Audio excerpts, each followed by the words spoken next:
మెదక్ జిల్లా పిల్లికొట్టాల్లో ఉన్నటువంటి double bedroom సముదాయాల్లో block number 57 నుంచి 79 బ్లాక్ వరకు మిషన్ భగీరథ నీటి సమస్య ఏర్పడిందని, నీళ్లు లేక డబుల్ బెడ్రూమ్ వారందరూ ఇబ్బంది పడుతుండటంతో ఈ విషయాన్ని మున్సిపల్ వాటర్మెన్ సల్మాన్ కు తెలపగా అతను ఎలాంటి స్పందనలు ఇవ్వకపోవడంతో అతనిపై కఠిన చర్యలు తీసుకోవాలని ప్రజావాణిలో కలెక్టర్ గారికి మెమోరాండం ఇవ్వడం జరిగింది. ఈ కార్యక్రమంలో Srinu, Srinivas, Surender, Abraham, Padma, Nagaraju, double bedroom colony వాసులు పాల్గొన్నారు.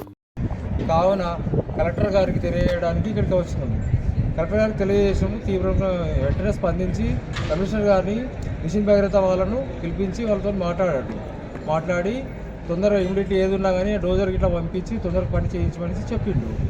కాబట్టి మాకు ఒకటే తొందరగా మాకు తాగడానికి ఒక 2 బిందెల నీళ్ళు రావడానికి కన్నా మాకు చేయాలని చెప్పేసి ఆ కలెక్టర్ గారిని పోవడానికి వచ్చినాం. మేము అక్కడ ఉన్న మున్సిపల్ పట్టించుకోవడం.